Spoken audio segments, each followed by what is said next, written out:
At least America can sleep a little easier knowing the devil's not going to pop out of their TV screens. If Mr. Haig thinks we're playing a trick on everyone, then maybe we should look back at that part of the show too, Jack. This is Jack Delroy, host of a late-night show program, and he believes he has secured an interview with the devil himself. Good to see you again, Jack.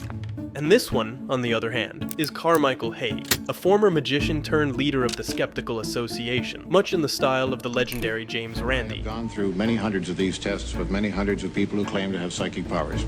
And quite frankly, it's more or less the same story every time. There are 15 minutes left until the movie ends, and Jack Delroy is afraid, but not of the devil, but of embarrassment, because he worries that Carmichael might be right. There is no demon lurking inside this child.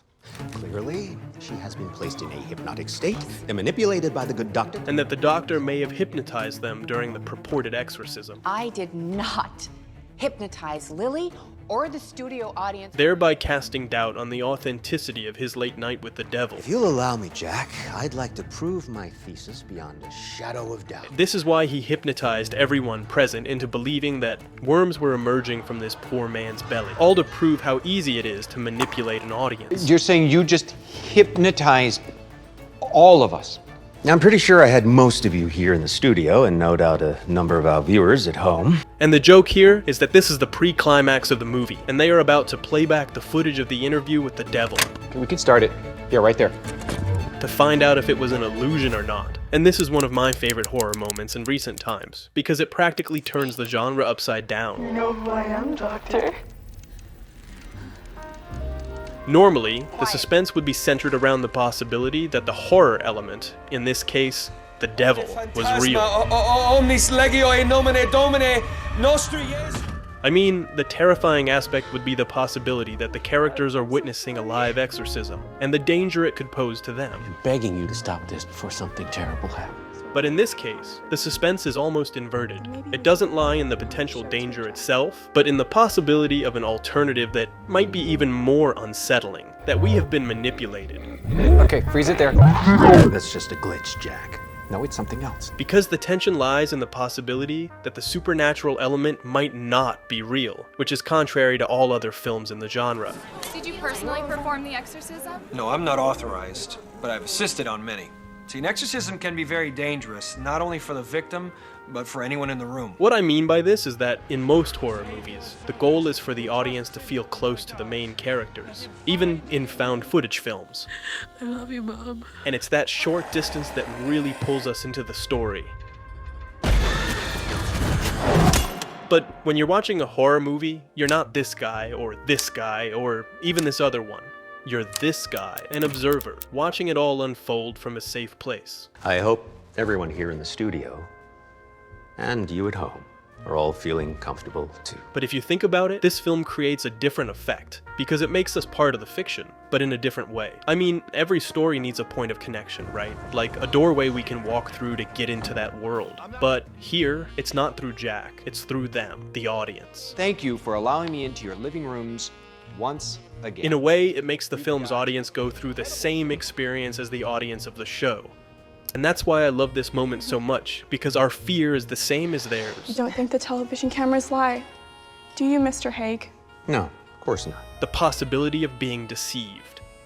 Welcome back, everyone. At a certain point, it aligns those experiences so well that before we even realize it, we've become part of a recreation, playing the role of a 1970s audience. It's almost an interactive movie. What the fuck is Netflix? Well, not quite like that, but it's a role-playing game where we embody the audience of that moment, and the film gradually places us in that role. What you are about to see is the recently discovered master tape of what went to air that night. Starting with a 9-minute introduction that acts as a faux documentary reporting on the events that occurred in the story.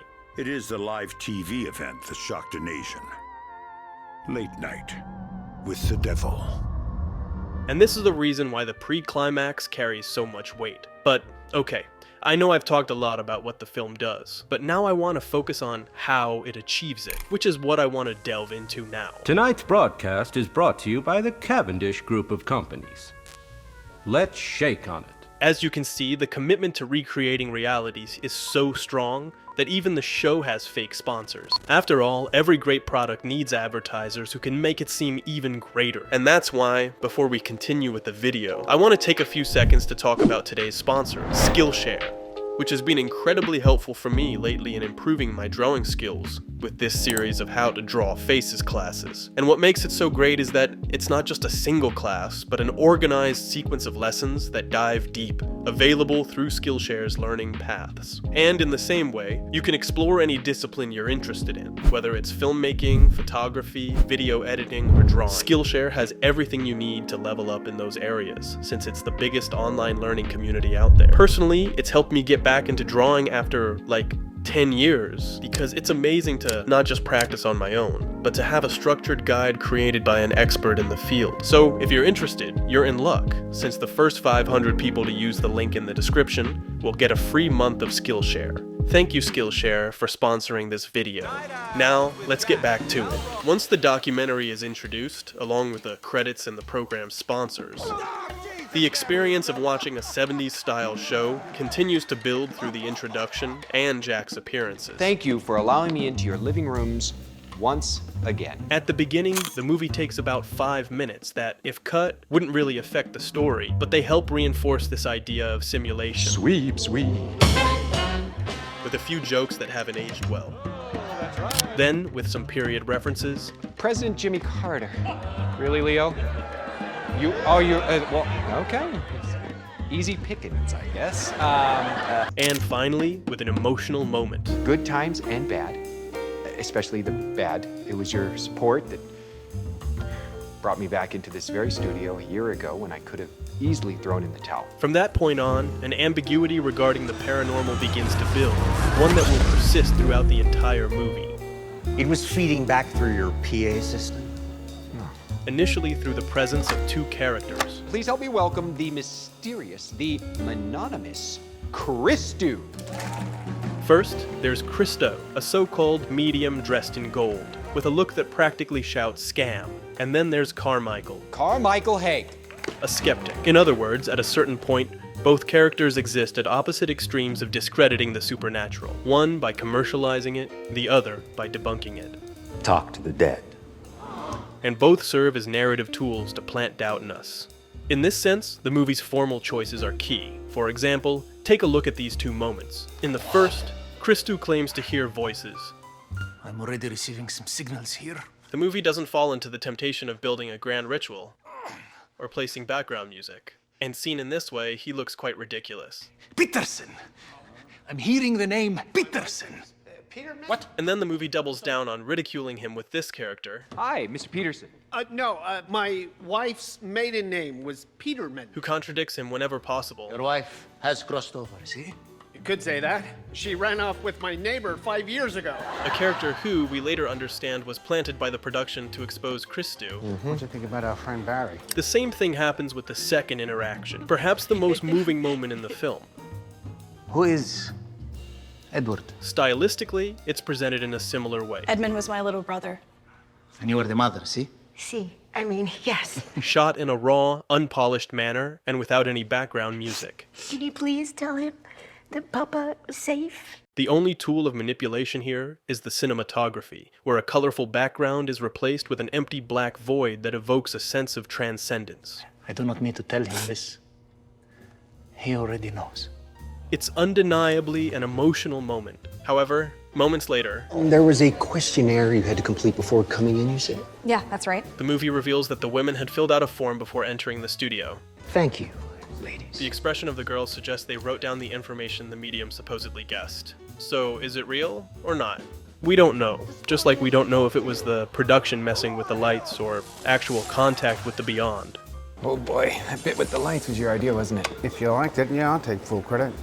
The film is always playing with your head, just like the producers of the show are playing with the audience's mind. That's why it lets us believe it was all real for half an hour, only to pull the rug out from under us right before the supposed contact with the devil. And placing it at that exact moment prepares us to take what we're about to see with a grain of salt. And the way it intercuts contradictory signals that are then debunked by the interludes is a constant reminder of how easy it is to manipulate. You set the whole thing up. Whether it's on a late night show or in a film. That's why the hypnosis scene, which in another movie might feel like a lazy narrative device, is actually quite clever and effective here.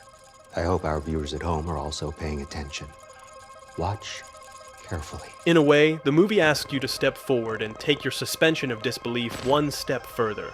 Minnie? And it works in a way that's very similar to that hypnosis Carmichael performs. It only works when you surrender to it, allowing yourself to be manipulated to such a degree that what truly frightens you is realizing you've fallen for a fabrication. And this isn't a minor point because if there's one thing that defines great horror cinema, it's not about scaring more or less. What have you done to it? It's about capturing the essence of its era's fears. Is there someone inside you? Sometimes. Who is it?